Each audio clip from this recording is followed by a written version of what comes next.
Ceci est un livre audio autogénéré par Google. Introduction. La politique chez Hannah Arendt. Publié en 1960, le texte La crise de la culture. Sa portée sociale et politique s'inscrit dans le sillage immédiat de Conditions de l'homme moderne, paru pour la première fois 2 ans plus tôt et réédité en 1959. Cette œuvre clé pour la compréhension de la pensée politique de Hannah Arendt développe une critique de la société moderne conçue comme le lieu du dépérissement de l'activité politique en raison de la substitution d'un domaine social à l'ancien domaine public, caractéristique de la polis grecque et de la République romaine.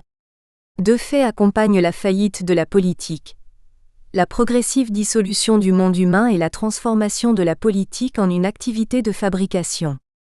Or, la crise de la culture constitue une importante mise en perspective de ces 2 phénomènes ainsi que de leurs conséquences sur l'existence humaine. C'est pourquoi il est indispensable de faire précéder la lecture de cet article d'une présentation des principaux concepts de la philosophie politique de Hannah Arendt, tels qu'ils se constituent dans Conditions de l'homme moderne. La distinction entre la nature et le monde.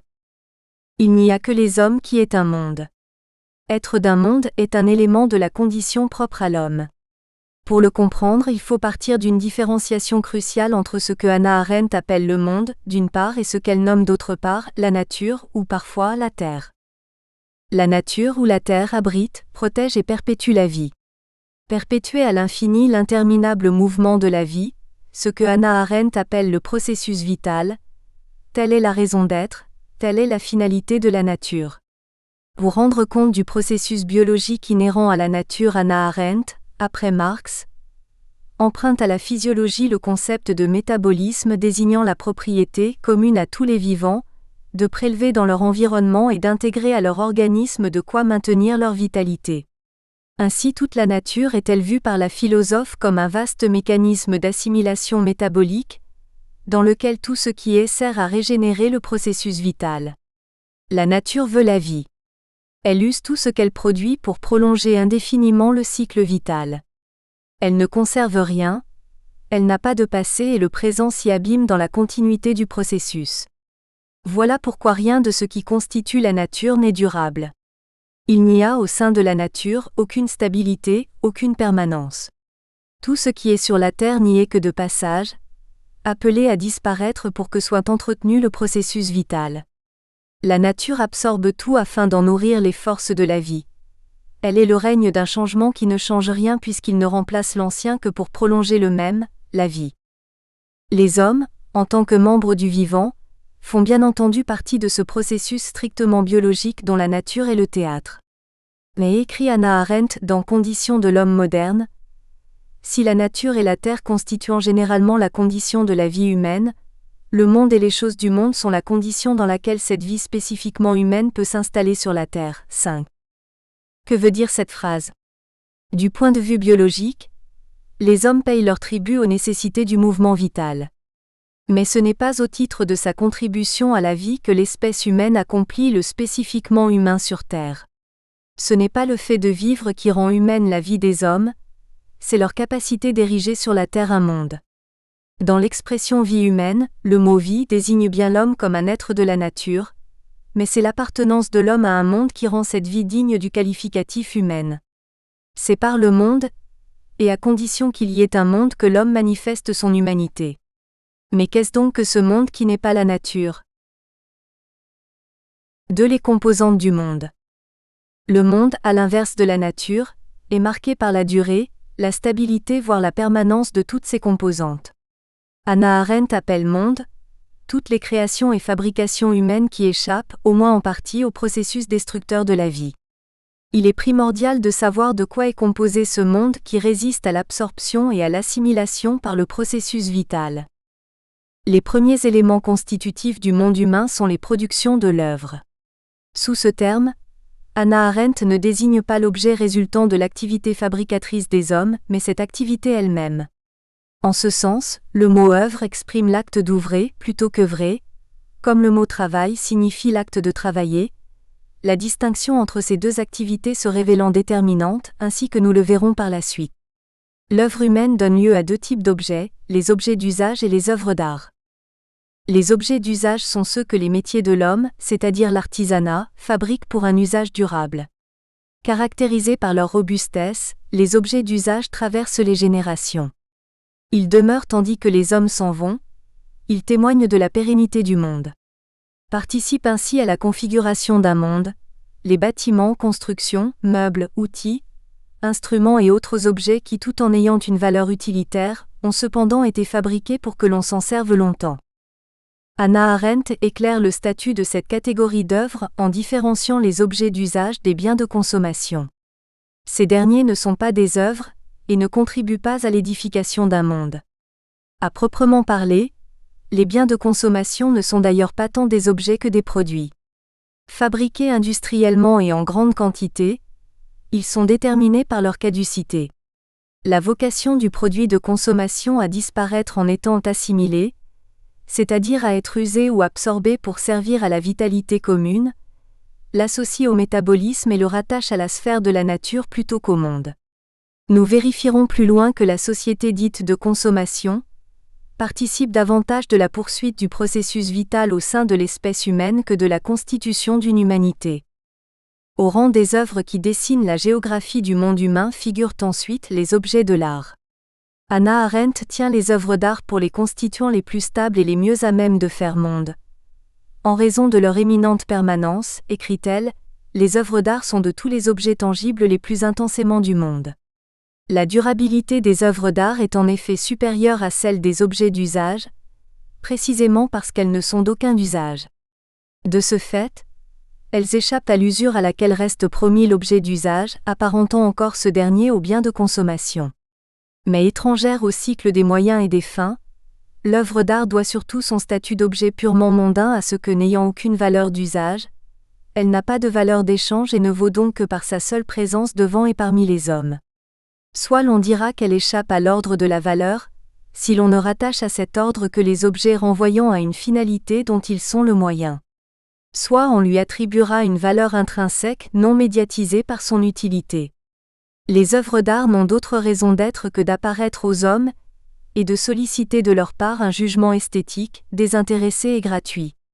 Protégées de la destruction par l'absence d'usage et par les soins qu'on leur prodigue, elles sont un défi à la mortalité. Contemplées par des générations d'hommes qui les considèrent indépendamment des valeurs sociales et des fins ambiantes, elles sont les pierres angulaires de ce monde humain qui résiste au cours des choses. Outre les œuvres, Hannah Arendt indique une seconde composante du monde, les paroles et les actions entendues et vues par l'ensemble des hommes, autrement dit, les paroles prononcées et les actions effectuées au sein du domaine public. Mais la prise en compte des paroles et des actions au nombre des éléments du monde soulève une difficulté. Car paroles et actions ne sont pas des objets, elles n'ont pas la consistance et la solidité des œuvres qui contribuent à la permanence du monde. Les actions passent et les paroles s'envolent, dit-on. Paroles et actions sont d'éphémères expressions de la subjectivité individuelle de celui qui parle ou agit. Comment leur conférer l'objectivité et le caractère tangible et durable d'une réalité du monde ? Hannah Arendt répond que les paroles et les actions qui font partie des composantes du monde ne sont pas n'importe lesquelles. Il ne s'agit pas des paroles proférées ou des actes effectués au quotidien de nos relations sociales et fonctionnelles. Les paroles et les actions dont nous parlons ici ont deux traits distinctifs qui vont leur permettre de devenir réellement des objets du monde. Premièrement, ce sont des paroles et des actions que nous prononçons ou accomplissons à propos du monde. Deuxièmement, parce qu'elles concernent le monde qui s'étend entre les hommes et qui est commun aux hommes, ces paroles et ces actions sont elles-mêmes des choses publiques. Entendues et vues de tout, elles constituent à leur tour des objets du monde commun. Tout comme les objets du monde, ces paroles et ces actions relient les hommes entre eux, et les hommes se rapportent à elles comme à des réalités du monde suscitant à leur tour d'autres paroles et d'autres actions. Si intangible qu'il soit, cet entre-deux n'est pas moins réel que le monde d'objets que nous avons visiblement en commun.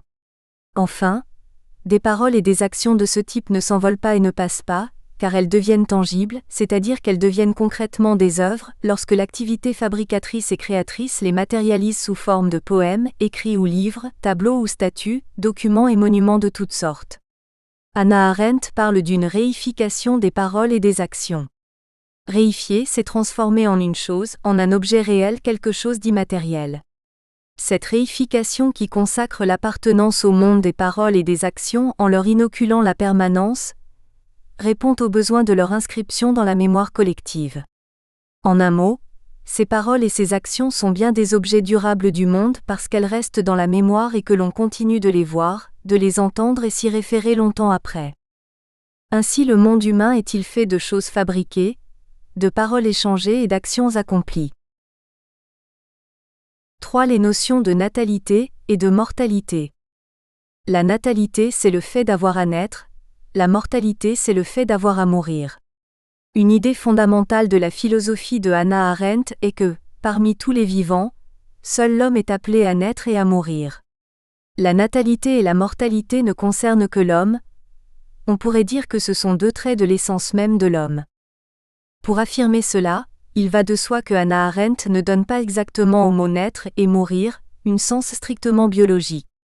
Nous allons voir qu'on ne peut naître et mourir que s'il existe un monde tel que nous venons de le caractériser.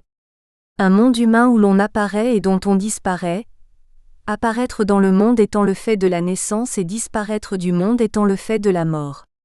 Comme il n'y a de monde que pour l'homme, il n'y a que l'homme qui naît et meurt. Afin d'expliquer d'abord pourquoi les notions de naissance et de mort ne peuvent pas être appliquées aux êtres vivants autres que l'homme, on peut partir de cette phrase de Hannah Arendt. La vie est un processus qui partout épuise la durabilité, qui l'use, la fait disparaître, jusqu'à ce que la matière morte, résultante de petits cycles vitaux individuels, retourne à l'immense cycle universel de la nature, dans lequel il n'y a ni commencement ni fin, où toute chose se répète dans un balancement immuable, immortel. À l'échelle de la nature, l'universel processus métabolique confisque aux êtres vivants leur naissance et leur mort. Ils ne naissent pas parce que leur individualité s'absorbe dans l'exécution de fonctions biologiques universelles. Ils ne meurent pas parce que la matière organique qui compose leur corps sera pour ainsi dire recyclée par la nature. Aucun d'eux ne s'extrait de la globalité du vivant. La nature est un seul et même mouvement où rien ne commence, tout continue, où rien ne finit, tout se répète. La perpétuation du continuum biologique abolit le nouveau comme l'ancien. En reconduisant ce qui a été dans ce qui est, elle en abroge l'ancienneté. En appelant ce qui arrive à poursuivre ce qui est, elle en annule la nouveauté. Du reste, la succession des catégories temporelles, passé, présent, futur, ne saurait rendre compte de la réalité du processus vital. Car l'actualité de ce dernier ne réside jamais dans un de ces moments, mais dans le mouvement se faisant indéfiniment. Il s'ensuit que la nature n'est pas un théâtre où l'être vivant ferait son entrée à la façon d'un acteur, et dont il disparaîtrait une fois la scène jouée. Dans la nature, par conséquent, on ne naît pas, on ne meurt pas, c'est un seul et même mouvement vital qui se prolonge en un présent d'une durée indéfinie. Expliquons maintenant pourquoi, là où il y a un monde, il y a naissance et mort. La durabilité du monde humain génère une dualité entre l'individu et lui. Entendons par là que l'individu humain n'est pas la matière du monde, le monde existe sans lui, avant lui et après lui. Entre l'individu humain et le monde, il n'y a pas cette consubstantialité que l'on observe entre l'être vivant et la nature. En quelque sorte, le monde et lui font deux. L'individu est de passage dans un monde qui lui est substantiellement étranger. Alors que le développement de la nature est un mouvement qui n'en finit pas de se produire, au cycle répété et inchangé, le monde est un théâtre immobile traversé par les hommes et qui résonne encore de leurs actions après qu'ils ont quitté la scène. Alors que la singularité de l'être vivant se dissout dans son assimilation par le processus vital, l'individu humain entre dans un monde qui existe indépendamment de lui, agit dans ce monde et en sort. De plus, agissant dans le monde, il y trace l'empreinte d'une histoire personnelle. C'est la transversalité fulgurante de son histoire propre par rapport au mouvement cyclique de la nature qui fait de lui un être mortel.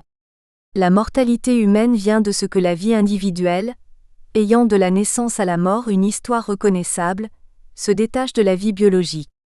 Elle se distingue de tous les êtres par une course en ligne droite qui coupe, pour ainsi dire, le mouvement circulaire de la vie biologique. Voilà la mortalité, c'est se mouvoir en ligne droite dans un univers où rien ne bouge si ce n'est en cercle. Ainsi, c'est en tant qu'être du monde et non en tant qu'être de la nature que l'homme seul naît et meurt. Naître signifie apparaître au sein d'un monde qui existe sans moi, me précède et me survit. En raison même de cette indépendance du monde par rapport à moi, j'y fais mon entrée sur le mode de l'intrusion. Il y a quelque chose de l'effraction dans la manière dont j'arrive dans ce monde étranger et auquel je suis étranger, quelque chose d'intempestif comme l'irruption de l'éphémère au cœur de la pérennité. Mais par cet hiatus qui désaccorde ma temporalité et celle du monde, je suis dans le monde. Hannah Arendt parle d'une transcendance du monde au sens où je le vise comme autre que moi. Parce que je ne suis pas le monde, j'ai un rapport à lui. Et ce rapport contribue autant à renforcer la présence du monde, qu'à actualiser ma singularité. Nous ne dirions pas de la même façon que l'être vivant fait son entrée au sein de la nature, dans la mesure où la nature n'existe pas indépendamment des êtres naturels, et où l'ajustement du processus vital au cycle des vies individuelles interdit l'arythmie, différence de rythme entre la temporalité du monde et la temporalité de l'individu, nécessaire à la dualité. Un être naturel n'est pas dans la nature, il est la nature. La natalité confère en outre à l'individu qui entre dans le monde, son statut de nouveau venu. Nouveau, il l'est au regard d'un monde humain toujours déjà là avant lui, d'un monde qu'il reçoit comme ancien dès lors qu'il lui est transmis par ceux qui ont eu à cœur de le sauvegarder pour lui et de le lui procurer. Le nouveau venu ainsi accueilli dans le monde est appelé à y introduire du neuf. C'est pourquoi la natalité est bien cette puissance d'innovation, cette promesse de commencement qui s'actualise dans le caractère inattendu, imprévisible et improbable de l'activité humaine. L'autre aspect de la condition humaine, la mortalité, fournit d'ailleurs à l'action humaine son mobile et ses autres caractères. L'être humain en effet agit dans le monde pour conjurer la mortalité. Dans ce monde, qui transcende sa vie terrestre et qui dure au-delà de lui, il entend laisser son empreinte. Aussi l'action du nouveau venu sera-t-elle une émanation de sa singularité inscrite dans la durée du monde. 4. La caractérisation de l'activité politique. Nous venons de dire que la natalité, comme essence de l'homme, s'accomplit lorsque l'individu humain, le nouveau venu, introduit du neuf dans le monde. Nous avons vu aussi que le monde humain est composé des œuvres d'une part, des paroles et des actions d'autre part qui durent et que les hommes ont en commun. Le monde étant ce qui relie les hommes et ce qui leur est commun, il constitue le domaine public. Que veut dire cela ? Le domaine public, c'est ce qui est commun à tous les hommes, ce à quoi ils se rapportent tous, ce à quoi ils font référence ensemble, ce à propos de quoi ils parlent, décident et agissent ensemble. On l'aura compris, le monde, tel que nous l'avons défini plus haut, œuvre, parole et action, c'est l'affaire de la politique. Si bien que l'on peut définir la politique de la façon suivante. La politique est l'activité au cours de laquelle les hommes sont en relation les uns avec les autres pour parler, décider et agir à propos du monde. Il nous faut peser chacun des éléments de cette définition apparemment simple, pour voir comment elle détermine de façon précise l'idée du politique. Premièrement, la politique met les hommes en relation les uns avec les autres. Pour qu'il y ait relation entre les hommes, deux conditions doivent être satisfaites. Il faut qu'ils soient plusieurs et il faut que quelque chose les relie. L'activité politique requiert donc au premier chef la pluralité. La pluralité caractérise une communauté composée d'individus différents les uns des autres par la courbure particulière que chacun donne à son existence, par la place qu'il occupe au sein du monde, et par la perspective singulière que cette place lui confère sur le monde. La politique ne nécessite pas que nous soyons tous les mêmes, ni même que nous ayons tous les mêmes besoins, les mêmes intérêts et les mêmes sentiments. La politique, comme activité publique, suppose au contraire la divergence des trajectoires individuelles. C'est pourquoi elle suppose l'existence d'une sphère privée, qui favorise la précieuse altérité sur laquelle se tisse le réseau des affaires humaines. Cette idée ne va pas de soi pour nous qui tendons au contraire à croire que la possibilité du politique s'inaugure dans ce que nous avons de semblable, dans ce qui nous unit et nous rend tous pareils par-delà nos différences. Pour Hannah Arendt, il y a là un malentendu caractéristique du monde moderne. Car ce qui nous rend tous semblables, les constantes du comportement humain, l'universalité des ressorts psychologiques, est précisément ce qui risque de mettre fin à la relation politique. En clair, c'est justement parce que nous ne sommes pas les mêmes que nous avons à entrer en relation les uns avec les autres et à développer une existence politique. C'est l'égalité politique qui seule peut garantir l'efficience de la pluralité. Cette égalité politique, sans laquelle la pluralité serait sans effet, est celle que les anciens Grecs appelaient l'isonomie. Mais l'isonomia, précise Hannah Arendt pour que nous distinguions l'égalité politique de l'égalité civile ou juridique, ne signifie ni que nous sommes tous égaux devant la loi, ni que la loi est la même pour tous, mais simplement que tous ont les mêmes titres à l'activité politique, cette activité consistant de préférence dans la polie en une discussion. L'égalité politique est donc la situation où tous les membres de la communauté politique considèrent les autres et sont considérés par les autres comme des pairs, c'est-à-dire des égaux. La parole et le jugement de chacun pesant exactement le même poids que ceux de tous les autres. Aucune échelle des pouvoirs ni aucune répartition des fonctions n'empêche les uns ou les autres de prendre une part égale à l'activité politique. La pluralité, fût-elle rendue féconde par l'égalité, ne saurait cependant donner lieu à une relation s'il n'existait pas un monde qui relie les hommes entre eux. La question de la persistance d'un monde est l'enjeu central de l'article La crise de la culture, notamment dans sa première partie. Tous les hommes, avons-nous dit, occupent une place particulière au sein d'un monde qui est le même pour tous, condition de possibilité de leur naissance. En cela, le monde s'étend entre eux et les sépare. Mais il est aussi cet entre-deux qui les relie, et c'est d'un point à un autre de ce monde commun que les hommes discutent. L'objectivité du monde interpose entre les hommes un intervalle qui les tient à distance les uns des autres, les empêchant, selon les termes de Hannah Arendt, de tomber les uns sur les autres. On comprendra mieux cette vertu reliante du monde si l'on oppose, à la consistance de ce milieu qui tient les hommes là où ils sont et là d'où ils se parlent par la médiation du monde, la fluidité du mouvement naturel emportant d'un seul tenant tous les vivants dans la poursuite d'un processus sans que le moindre intervalle entre eux ne crée la distinction propice à la relation. Deuxièmement, la modalité de l'activité politique et la discussion. À cet égard prévaut la référence à la polie grecque. Elle a fait de l'agora homérique le centre de la polie, en tant qu'elle est le lieu de rencontre et de dialogue des hommes libres, et elle a centré le facteur proprement politique, autour de la communauté, de l'être l'un avec elle l'autre et du parler ensemble de quelque chose. Hannah Arendt explique comment le recours à la discussion pour la prise de décision conduit les Grecs à rejeter la violence hors du domaine politique.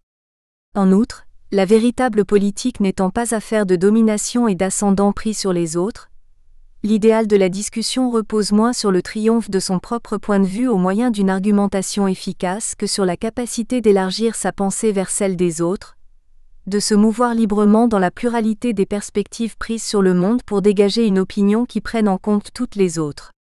On notera que c'est ce travail de la pensée consistant à élaborer une opinion tenant compte de l'opinion des autres que Hannah Arendt appelle juger. Les enjeux de l'activité politique. Nous savons maintenant en quoi consiste l'activité politique pour Hannah Arendt, et quelles sont les conditions nécessaires à l'exercice de cette activité. Reste maintenant à comprendre quel est le but de l'activité politique, ce qui se joue dans le fait d'accomplir cette activité politique. Nous verrons deux enjeux principaux. Le premier enjeu, c'est la réalité même du monde. En politique, en effet, c'est à propos du monde que les hommes parlent et décident. Et cette activité contribue à affirmer la réalité du monde. Un monde dont les habitants ne parleraient pas entre eux ne se tiendrait pas dans le réel. Il se désagrégerait en une juxtaposition de choses disparates dépourvues de sens et de raison d'être. La discussion et la délibération sur le monde multiplient les perspectives prises sur le monde, et en croisant les points de vue, elles installent le monde dans la présence. Il importe de souligner que c'est la pluralité inhérente à l'exercice de la parole politique, c'est-à-dire la confrontation de positions distinctes et dissonantes, qui donne au monde sa réalité. Le monde, en d'autres termes, ne doit pas son objectivité au seul fait qu'il soit composé d'objets, mais bien au fait que ces objets soient appréhendés de points de vue différents. C'est cette objectivation du monde dans la multiplicité de son apparaître que réalise l'exercice de la parole. S'il arrivait, prévient Hannah Arendt en pensant à la société de masse, que les hommes considèrent le monde selon une seule et même perspective, alors le monde ne serait plus soutenu dans la réalité par l'entrecroisement des points de vue. Privé de ses assises dans la pluralité, il serait aspiré et englouti par le métabolisme social dont nous parlerons plus loin. Le rôle que nous venons de donner à la parole relativement à l'existence du monde se double d'un autre qui lui est corrélatif. Car si discuter du monde avec d'autres, c'est bien édifier le monde réel comme chose publique qui se tient entre les hommes et à ce titre, les sépare et les relie, c'est aussi la seule manière qui soit donnée aux hommes de vivre dans le monde tel qu'il est réellement. Vivre dans un monde réel et discuter de lui avec des autres, c'est au fond une seule et même chose. Il est permis d'en déduire que quiconque ne participe pas à la discussion, ou tout au moins, puisqu'Hannah Arendt insiste sur la nécessité de conserver aux hommes le droit de ne pas prendre part à l'activité politique, quiconque reste sourd à la dimension politique du monde et s'abstient de considérer le monde à travers le prisme des échanges des opinions et des confrontations de perspectives, risque de manquer le monde réel en n'accédant pas à l'expérience de l'existence objective du monde. Il n'y a de monde réel que le monde commun, celui dont on parle les uns avec les autres et qui, en ce sens, occupe l'espace public. Le deuxième chapitre de Conditions de l'homme moderne étend cette vertu réalisante de l'espace public à la réalité tout entière. Pour nous, l'apparence, ce qui est vu et entendu par autrui comme par nous-mêmes, constitue la réalité. Autrement dit, n'a le statut de chose réelle que ce que l'espace public rend visible par tous, place sous le faisceau des regards, insère dans le réseau des paroles qui s'échangeront à son propos. Ce parti pris éloigne considérablement Hannah Arendt de la sensibilité contemporaine selon laquelle certaines expériences privées exaltant une perspective strictement individuelle à la recherche de sensations intimes seraient mieux à même de nous rapprocher de la réalité du monde. Qui cultive sa propre vision du monde à l'écart des autres ne voit pas le monde, celui-ci ne se donnant comme réel que dans l'entrecroisement des points de vue sous lesquels il apparaît aux uns et aux autres. De même, c'est une illusion de croire que la réalité d'une expérience individuelle dépend de l'intensité avec laquelle elle est intérieurement vécue, car elle n'a de réalité qu'à partir du moment où, dirions-nous, elle fait monde. Nous espérons que vous avez apprécié cet aperçu. Pour continuer à écouter ce livre audio sur Google Play Livres, utilisez le lien dans la description de la vidéo.